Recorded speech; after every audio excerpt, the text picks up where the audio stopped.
మహారాష్ట్ర రాజకీయం మీదే ఇప్పుడు దేశవ్యాప్తంగా ఒక చర్చ, ఒక ఉత్కంఠ. గట్టిగా చూస్తే ఇంకా కొన్ని గంటల సమయం మాత్రమే ఉంది.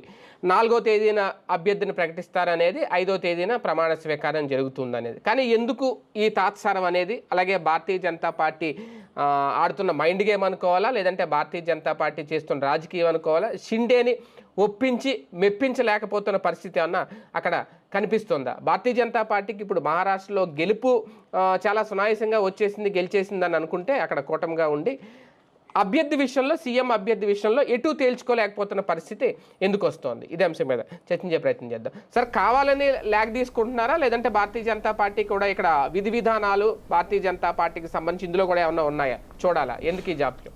ఇందులో భారతీయ జనతా పార్టీ కూటమి ధర్మాన్ని పాటిస్తూ బాధ్యతగా ఉంది. అవతల ఉన్నటువంటి కూటమి భాగస్వామి ఆ ధర్మాన్ని పాటించట్లేదు.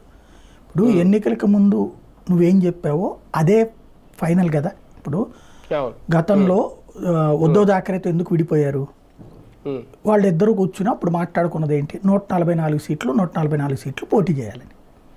ఇద్దరు సగం సగం పోటీ చేశారు. అంతకుముందు ఏంటి, భారతీయ జనతా విడివిడిగా ఎవరికాళ్ళు పోటీ చేశారు. అప్పట్లో బీజేపీ సింగల్గా పోటీ చేసింది, శివసేన సింగల్గా పోటీ చేసింది, అలాగే వాళ్ళ పేరేంటి కాంగ్రెస్ పార్టీ సింగల్గా పోటీ చేసింది, ఎన్సీపీ కూడా సింగల్గా పోటీ చేసింది. అందరూ పోటీ చేస్తే 122 స్థానాల వరకు ఆ రోజున భారతీయ జనతా పార్టీకి వచ్చినాయి సింగల్గా. కానీ కావాల్సిన 145 సీట్లు కాబట్టి ఆ 23 సీట్లు తగ్గినాయి. అప్పుడు ప్రభుత్వం అయితే ఏర్పాటు చేయడానికి ఇబ్బంది అయినప్పుడు శివసేన ఏం చేసింది, బయట నుంచి మద్దతుని ప్రకటించింది. తర్వాత ప్రభుత్వంలో చేరతానని ప్రకటించింది. వాళ్ళకప్పుడు 70 ఏమో సీట్లు వచ్చున్నాయి శివసేనకి. ఇద్దరు కలిసి ప్రభుత్వం ఏర్పాటు చేసి డిప్యూటీ సీఎం శివసేన తీసుకుంది వీళ్ళు. అంటే 2014లోనే ప్రజలు బీజేపీకి సింగిల్ లార్జెస్ట్ పార్టీగా పట్టం కట్టారు, నలుగురు విడివిడిగా పోటీ చేసినప్పుడు. ఆ తర్వాత 2019 పార్లమెంట్ ఎన్నికలప్పుడు ఇద్దరు కలిసి పోటీ చేసినప్పుడు అత్యధిక విజయం పర్సంటేజ్ ఇద్దరికి కలిపి 96% 97% స్ట్రైక్ రేట్ వచ్చింది అక్కడ. అబౌవ్ 90% స్ట్రైక్ రేట్ అక్కడ. అంటే భారీ ఘన విజయం సాధ్యమైంది. దాంతో అర్జెంటుగా ఏదైతే ఉద్ధవ్ థాకరేకి ఆశ పుట్టుకొచ్చింది. ఏంటది, ఇది బీజేపీ గెలుస్తోంది నన్ను చూసి అనేసి ఒకటి. రెండవది, బీజేపీ ఎదుగుదల ఒకప్పుడు వాళ్ళ నాన్న ఓ 30 అసెంబ్లీ సీట్లు ఇస్తే ఏం చేసుకోమంటారని అడిగిన స్థితి బీజేపీ తొలినాళ్లలో 80లు 82 83 టైంలో. అలాంటి స్టేజ్ నుంచి ఇవాళ తనకి సీట్లు ఇచ్చే స్థాయికి లేదా తనతో సీట్లు పంచుకునే స్థాయికి వచ్చేసింది అన్నది కడుపు అంటుంది అతను. దాన్ని కవర్ చేసుకోవడానికి ఏం చెప్పాడు, ముఖ్యమంత్రి పదవి నాకు కావాలి అన్నాడు. అప్పుడు దాని వలన ఏది పార్లమెంట్ ఎన్నికల్లో ఘన విజయం సాధించిన వాళ్ళ మధ్యన మొట్టమొదటిసారి స్పర్ధ వచ్చింది. వచ్చినప్పుడు ఫైనల్గా ఇద్దరు కలిసి కుదుర్చుకున్న ఒప్పందం ఏంటంటే ఎవరి సత్తా ఎంతో తేల్చుకుందాం. 288 సీట్లు ఉన్నాయి కాబట్టి 144 పోటీ చేద్దాం. ఎవరికి అత్యధిక సీట్లు వస్తే వాళ్ళే సీఎం పదవి అన్నది బీజేపీ చెప్పింది. అప్పుడు ఓకేనన్నటువంటి ఉద్ధవ్ థాకరే తర్వాత ఏమంటా వచ్చాడు, లేదు లేదు తక్కువ సీట్లు వచ్చినా సరే నాకే సీఎం అంటున్నారు అని చెప్పుకొచ్చాడు ప్రజలకి. అక్కడ అట్లట్లాగా మేము అనలేదు అని చెప్పింది బీజేపీ. అమిత్ షా చెప్పాడు, మోడీ చెప్పేశాడు ఆ విషయం. ఎక్కువ సీట్లు ఎవరికి వస్తే వాళ్ళే సీఎం, ఆ ఫార్ములా ప్రకారం మాకే వస్తుందని మేము ఆశిస్తున్నామని బీజేపీ చెప్తా వచ్చింది. లేదు లేదు నాతో చెప్పారని ఉద్ధవ్ థాకరే వాదిస్తూ వచ్చాడు. అయినా సరే ప్రజలు, అంటే వీళ్ళిద్దరి మధ్యన స్పర్ధ ఉందని తెలిసినా ప్రజలు ఓట్లేశారు. ఎవరికి వేశారు? మళ్ళీ అక్కడ బీజేపీనే సింగిల్ లార్జెస్ట్గా తెచ్చారు. 104 సీట్లు బీజేపీకి ఇస్తే 57 సీట్లు మాత్రమే ఉద్ధవ్ థాకరేకి ఇచ్చారు. అంటే ప్రజలు ఏం కోరుకుంటున్నారు, అక్కడ బీజేపీ నేతృత్వంలోని ప్రభుత్వంలో వీళ్ళని జూనియర్స్గా ఉండమంటున్నారు కానీ వీళ్ళని సీనియర్లుగా ఉండమంటలేదు. అయితే ఆ తీర్పుని రివర్స్ చేస్తూ ఇతను ఏం చేశాడు, వెళ్ళి కాంగ్రెస్ పార్టీతో ఎన్సీపీతో శరద్ పవార్లతో పొత్తు పెట్టుకుని తను ప్రభుత్వాన్ని ఏర్పాటు చేసి తను ముఖ్యమంత్రి అయ్యాడు ఉద్ధవ్ థాకరే ఆ రోజున. అంటే ప్రజల తీర్పుని పూర్తిగా రివర్స్లో చేశాడు.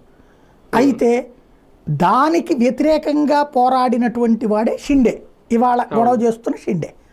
దానికి వ్యతిరేకంగా పోరాడి ఏం చేశాడు, ఇది కరెక్ట్ కాదు, మన హిందుత్వ సిద్ధాంతం వదిలేస్తున్నాం, కాంగ్రెస్ ఎన్సీపీలు అంటూ సెక్యులర్ సిద్ధాంతం పెడుతున్నాం, మన శివసేన వాళ్ళందరూ హిందుత్వవాదులు, ఆ హిందుత్వ ఎజెండాతో పనిచేస్తున్న బీజేపీతో కలిసి వెళ్ళాలి కానీ వీళ్ళతో వెళ్ళడం ఏంటి అనేది ఒక పాయింట్.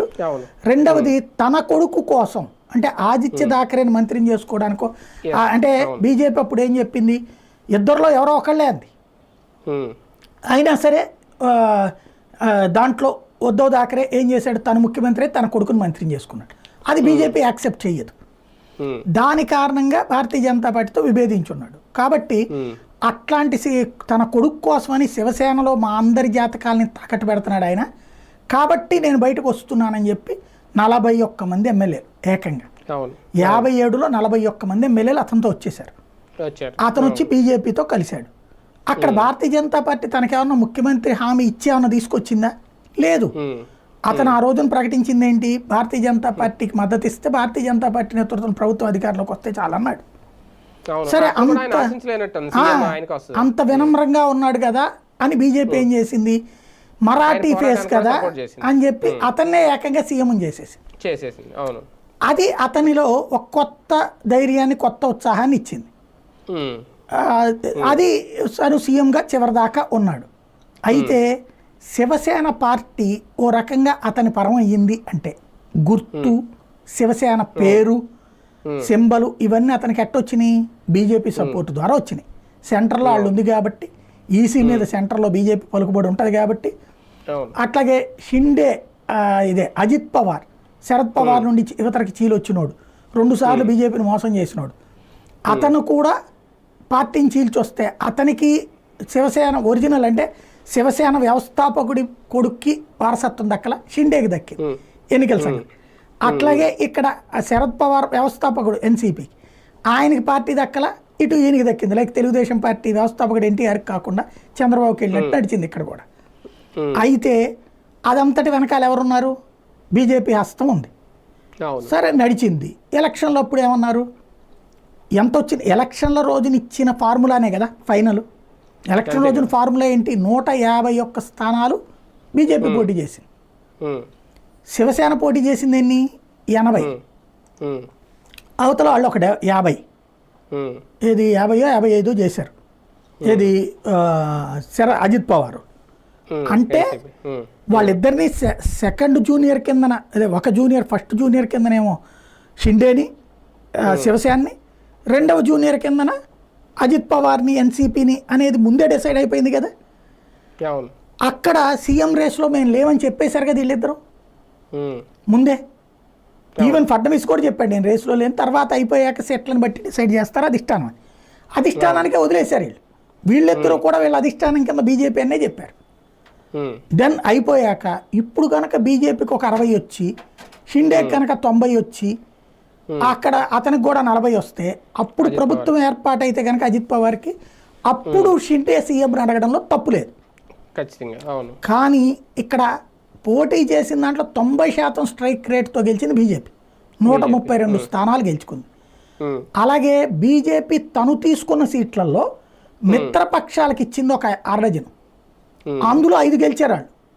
అంటే బీజేపీకి వాళ్ళు 137 బలం ఉంది అక్కడ. ఇంకా కావాల్సింది 8 అంతే, 8 అంతే. షిండేకి 57, అక్కడ వచ్చినటువంటి ఎన్ని 50. అంటే ఇదివరకు ఉద్ధవ్ థాకరే కంటే 7 తక్కువ. అప్పుడు ఇతను ఎట్లా సీఎం అడుగుతున్నాడు. ఇక్కడ అసలు గొడవ నడుస్తున్నది ఏంటంటే మహారాష్ట్రలో 2 కోణాలు. ఒకటి తన సీఎం కోసం ఫీల్ అయిపోయాడు, వచ్చేస్తారంటే ఇక బీజేపీ షిండేనే, అంటే షిండే అనేటువంటి మరాఠా ఫేస్ లైక్ బాలాసాహెబ్ థాకరే, శరద్ పవార్, ఉద్ధవ్ థాకరే లాగా తను కూడా ఆ స్థాయికి వచ్చేసానని ఫీల్ అయ్యాడు. కానీ ప్రజలు అలా ఫీల్ అయ్యి 70% వచ్చినాయి అతనికి ఏది గెలుపు. కాబట్టి ఇతనికంటే బీజేపీని ఎక్కువ నమ్ముతున్నారు. బీజేపీ వల్ల షిండేని నమ్మారు, కొంత షిండే వల్ల కూడా బీజేపీకి లాభం ఉంటుంది. కానీ మెజారిటీ లాభం బీజేపీ వల్ల షిండేకి, అది గ్రహించాలి అతను. ఎందుకు, ఆ పర్సంటేజ్ ఆఫ్ రిజల్టే కనబడుతుంది అక్కడ.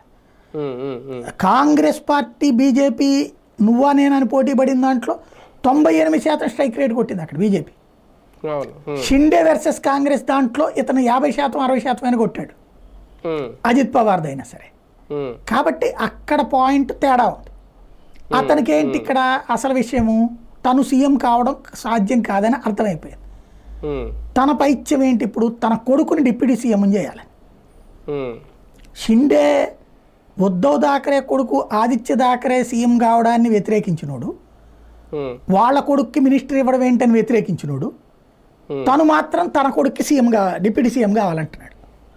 షిండే ఇంకొకటి ఏం అడుగుతున్నాడు, హోంమంత్రిత్వ శాఖ అడుగుతున్నాడు ఏకంగా. అంటే తన కొడుక్కి డిప్యూటీ సీఎం ఇచ్చి హోంమంత్రిత్వ శాఖ. అతని వయసు 37 ఏళ్ళు అక్కడ కొడుకుది. లాండ్ ఆర్డర్ ముంబై లాంటి, మహారాష్ట్ర లాంటి ఒక ఫైనాన్షియల్ క్యాపిటల్లో ఎట్టబడితే అట్ట ఇవ్వలేరు. అందులో ప్రపంచంలోనే అతిపెద్ద కోటీశ్వర్లందరూ అక్కడే ఉంటారు. అట్లాగే బాలీవుడ్ రంగం అంతా అక్కడే ఉంటుంది. అట్లాంటి చోట్లన ఎలాగా గాలికి ఇచ్చేస్తారు? ఉద్ధవ్ థాకరే అనేటటువంటి వాడి హయాంలోనే సర్వనాశనం అయింది అక్కడ మహారాష్ట్ర. ఇప్పుడు మళ్ళీ ఒకసారి ఇక్కడ బీజేపీ ఏం ఆలోచిస్తుంది అనేది ఇక్కడ కీలకం. 132 స్థానాలు వచ్చిన షిండే వర్సెస్ బీజేపీ అన్నట్టుగా ఉందా, శివసేన వర్సెస్ బీజేపీ అన్నట్టుగా చూసి అభ్యర్థిని అనౌన్స్ చేయలేకపోతుందా? ఇంకోటి మరాఠా ఫేస్ గురించి మాట్లాడుకుంటే ఫడ్నవీస్ కాకుండా వేరే వ్యక్తి ఉంటే షిండే యాక్సెప్ట్ చేస్తారా? షిండేకి ఇక దాంట్లో ఛాయిస్ లేదు, నెంబర్ 1. రెండోది, బీజేపీ కూటమి ధర్మాన్ని పాటించి నోరు మెదపట్ల. తన తరపున ఒక దాన్ని ఏమంటారు, సంప్రదాయంగా ఇద్దరిని పంపించారు. నిర్మలా సీతారామన్ ఇంకొక మంత్రిని, వాళ్ళు ఇన్ఛార్జీలుగా వెళ్తారు. వాళ్ళు ఫైనల్గా బీజేపీ అధిష్టానం చెప్పిన పేరు అనౌన్స్ చేస్తారు. సింపుల్. అది ఫడ్నవీస్ ఇంకొకటి వాళ్ళ ఇష్టం. వాళ్ళ ముఖ్యమంత్రిని ఎవరిని పెట్టుకోవాలో అక్కడేమి ముందుగా గనక ముఖ్యమంత్రి పేరు ఒకటి అనౌన్స్ చేసి అప్పుడు ఇవ్వనంటే ఒక ఆస్పెక్ట్. అట్లాగేమి చెప్పలేదు కదా, హామీ ఇవ్వలేదు కదా. ఇతను ఏమంటాడు, షిండే లేదు నా పేరు చెప్పారు అంటాడు. మోడీ చెప్పేవాడు కదా. ఇప్పుడు ఆదిత్యనాథ్ ఏదైతే యోగి ఆదిత్యనాథ్ ఈయనేమి ముఖ్యమంత్రి అభ్యర్థి చెప్పాడు కదా. అట్లాగే సైని మొన్న హర్యానా ఇతనేమి ముఖ్యమంత్రి అభ్యర్థి అని చెప్పాడు కదా. మహారాష్ట్ర ముక్క చెప్పలా. కాబట్టి ఇక్కడ సమస్య, ఇక్కడ పాయింట్ అలా ఏంటంటే భారతీయ జనతా పార్టీ తన పని తను చేసుకుపోతుంది. షిండే వచ్చాడు అనుకోండి, ఓకే, మేబీ డిప్యూటీ సీఎం ఇస్తారేమో వాళ్ళ అబ్బాయికి. అప్పుడు షిండే పక్కకి వెళ్ళిపోవాలి. షిండే ఇంకో పేచి ఏం పెడుతున్నాడు, కూటమికి హెడ్గా తనని పెట్టమంటున్నాడు. అది బీజేపీకి ఆమోదయోగ్యం కాదు. ఎందుకంటే ఇప్పుడు ఎన్డీఏ తేడా వస్తే షిండేని వదులుకోవడానికి కూడా బీజేపీ సిద్ధంగా లేదా? అందుకేనేనా ఈ దోబూచులాట? అంటే కూటమి ధర్మంలో అడ్డదిడ్డంగా వెళ్ళకూడదు కాబట్టి అవతల ఇప్పుడు పెళ్ళయిన తర్వాత భార్య సరిగ్గా లేకపోయినా భర్త సరిగ్గా లేకపోయినా సర్దుకునే జీవిస్తారు 100% ఇక గత్యంతరం లేదన్నప్పుడే విడాకులు జరిగేది. అట్లాగే దాంట్లో చూసే సమాజం చూస్తుంది వీళ్ళలో ఎవరు సరిగ్గా బాధ్యతగా ఉంటున్నారు అన్నటువంటి. ఇప్పుడు సమాజం తమను అబ్జర్వ్ చేస్తున్నప్పుడు తమ బాధ్యతగానే ఉన్నాము, తప్పు పని చేయలేదు అనే సంకేతాన్ని ఇస్తోంది బీజేపీ. అంటే కూటమి ధర్మం ఒకటిసారి మీరు చెప్పినట్టు, కానీ బీజేపీకి ఇంకా ఒక 7 సీట్లు అవసరం ఉన్నాయి కాబట్టి షిండేతో కూడా అవసరం ఉందా? షిండేతో గొడవ పెట్టుకునే ఉద్దేశం లేదా? షిండేకి అంత సీన్ లేదండి. అజిత్ పవార్ ఉన్నాడు వీళ్ళతో, అతనికి 40 ఉన్నాయి కదా, ఇంకా అసలు ప్రాబ్లం ఏముంది? అత్యవసరం వస్తే ఆ బాధ. అజిత్ పవార్ బీజేపీ కలుసుకుంటే అక్కడ 137, ఇతనికి 40, 177, 144 కదా, 145 కదా కావాల్సింది. పైన ఇంకో బాతిక ఉన్నట్టే కదా. ఇంకా షిండేతో అవసరమే లేదు. ఇందులో 2 కోణాలు నాకు అనిపిస్తోంది. అయితే ఒక కోణం షిండే పర్సనల్ ఫీలింగ్, తన కొడుకు హోంమంత్రిత్వ శాఖ ఇప్పుడు పట్టుబట్టకపోతే భవిష్యత్తులో మన చేతిలో ఉండదు, బీజేపీ మీద మన ఆధిపత్యం ఉండాలి అన్నటువంటి రూటు ఒక ఆస్పెక్ట్. రెండవ ఆస్పెక్టు, ఇద్దరు కలిసి గేమ్ ఆడుతున్నారా అనేది కూడా నా డౌట్ ఉంది. ఏది బీజేపీని షిండే ఎట్లాగా ఇప్పుడు విభేదించి తర్వాత నేను రానులే అని చెప్పేసేసి, లేదా ఆ తర్వాత కొన్ని రోజుల తర్వాతన ఒక ఏడాది 2 ఏళ్ళు ఇట్లాగే గొడవలు పడతా ఉన్నట్టు నటిస్తూ ఆ తర్వాతన ఫైనల్గా వీళ్ళిద్దరూ విభేదించుకున్నట్టు పోయి తను ప్రతిపక్ష పాత్ర పోషించడం ప్రారంభిస్తే శివసేన ఉద్ధవ్ థాకరేకి ముంచేసినట్టే, శరద్ పవార్ని ముంచేసినట్టే, కాంగ్రెస్ని ముంచేసినట్టే. అప్పుడు వీళ్ళిద్దరి మధ్యన ఫైటే ఉంటుంది. ఇక మరాఠా ఫేస్గా షిండే, బీజేపీ ఇటు, వీళ్ళిద్దరు ఫైట్ కిందకి తీసుకెళ్ళిపోతే అయితే బీజేపీ లేకపోతే షిండే.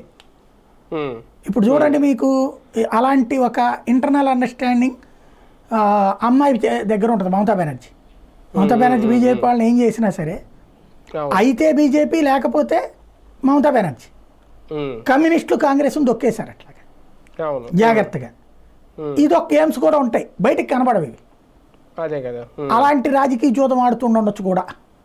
రైట్, చూద్దాం చివరి నిమిషం వరకు ఈ ఉత్కంఠ మహారాష్ట్రలో ఇలాగే కొనసాగబోతుందా, దాదాపుగా బీజేపీకి సంబంధించిన అభ్యర్థినే ముఖ్యమంత్రిగా ప్రకటిస్తారు అనేది కూడా వినిపిస్తుంది. మరి ఏం జరుగుతుందో అనేది ఇంకా 5వ తేదీ ప్రమాణ స్వీకారం ముందు కానీ తెలియదు. ఈ ఉత్కంఠకి టెన్షన్. చూద్దాం ఏం జరగబోతుందో.